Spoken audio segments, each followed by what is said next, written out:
Amici di TG Plus, buongiorno. Oggi parliamo del mondo dell'agricoltura, ma anche di possibili corsi in partenza. Lo facciamo con il nostro ospite Francesco Meneghetti, che è responsabile dell'area economica di Confagricoltura Veneto. Francesco, Buongiorno, buongiorno. buongiorno. Grazie di essere con noi. Prima di iniziare questa intervista, dicevamo che in realtà nel mondo dell'agricoltura anche parlare di poche settimane, pochi giorni può essere sempre troppo in là, nel senso è un mondo forse per molti aspetti incerto. È sicuramente un momento di passaggio, forse è da mesi che diciamo questa frase un po' da convenevoli, ma in realtà è proprio così, perché la nuova politica agricola comunitaria ha visto nel 2023 solamente un anno di prova quasi. E ci sono stati problemi di varia natura, dagli aspetti amministrativi alle interpretazioni delle regole che solamente dopo 10-12 mesi sono state chiarite e quindi ormai a fine 2023 si è capito come si dovrà operare nel 2024. Questo causa incomprensione e anche notevoli difficoltà dal punto di vista della gestione delle aziende, perché non sapere fino in fondo chiaramente quali sono le regole da seguire per una politica agricola comunitaria è una cosa poco facilmente accettabile. Per quanto riguarda poi l'economia, sì, ci sono varie opportunità di finanziamento che si sono aperte, per cui dai bandi dello sviluppo rurale fino al PNRR. Ma mi fermo qui perché le opportunità di finanziamento sono sicuramente un'ottima cosa, ma ritorno a dire quello che dicevo poc'anzi, se a volte le regole non sono chiare fino in fondo è anche difficile immaginare un progetto con una chiara visione delle cose.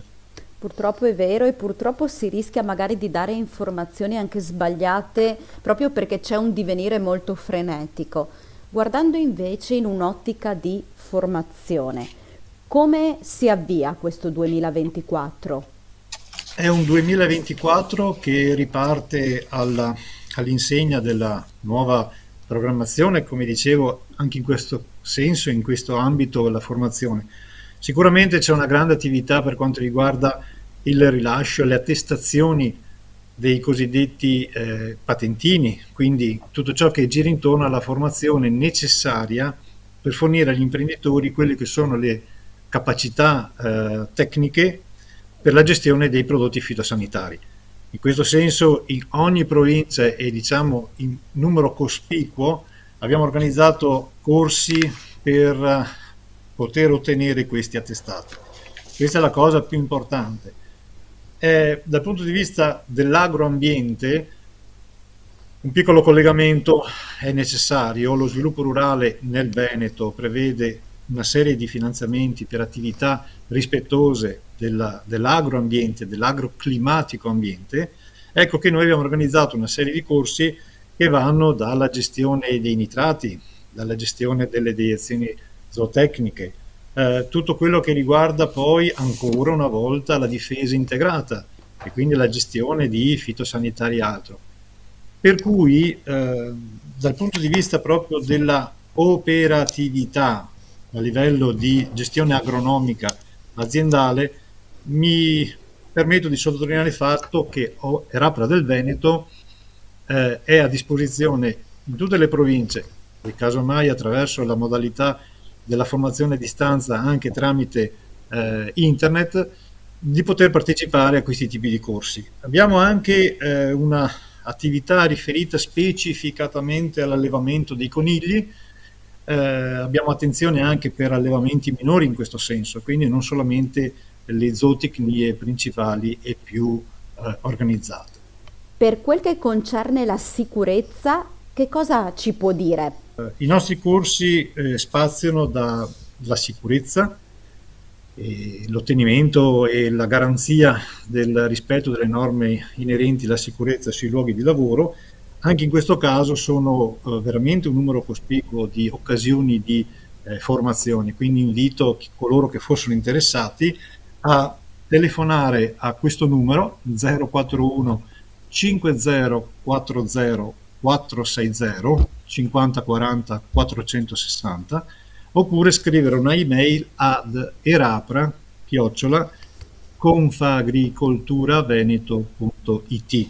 Invece, se vogliamo parlare di diversificazione, C'è poi una parte specifica sulla cosiddetta diversificazione dell'imprenditore e dell'impresa, e sono tutte quelle attività connesse, agriturismo, fattoria didattica, fattoria sociale, spaziando fino a quelle che sono le bioenergie, impianti a vario titolo inerenti alle energie alternative. infine, per quel che concerne le informative e tutto il settore legato ai boschi. Una piccola parte, ma non piccola come minore importanza, ma proprio perché sono degli interventi mirati, si chiamano informative, è qualcosa che va al di là dei corsi di formazione più o meno lunghi, sono incontri molto mirati, sono le cosiddette informative. In tal senso mi permetto di segnalare, per coloro che fossero più dediti alla gestione del bosco, alla silvicoltura, una serie di iniziative inerenti o boschi colpiti da bostrico, un bostrico tipografo che sta veramente decimando le nostre produzioni boschive, oppure l'operatore forestale, sia di corso base che di corso avanzato, come pure la conduzione di gru a cavo, che abbiamo notato essere una materia molto richiesta da chi si occupa ovviamente di gestione dei boschi.